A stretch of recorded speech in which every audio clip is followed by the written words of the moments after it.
যুক্তরাষ্ট্রের নিউ ইয়র্কে জাতিসংঘ সাধারণ পরিষদের অধিবেশনের ফাঁকে অন্তর্বর্তী সরকারের পররাষ্ট্র উপদেষ্টা মোহাম্মদ তৌহিদ হোসেনের সঙ্গে ভারতের পররাষ্ট্রমন্ত্রী এস জয়শঙ্করের বৈঠক অনুষ্ঠিত হয়েছে।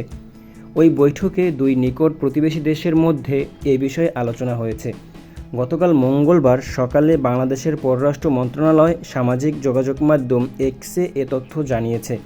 নিউ ইয়র্কের স্থানীয় সময় অনুযায়ী সোমবার সন্ধ্যায় তৌহিদ হোসেনের সঙ্গে এস জয়শঙ্করের বৈঠকটি অনুষ্ঠিত হয়।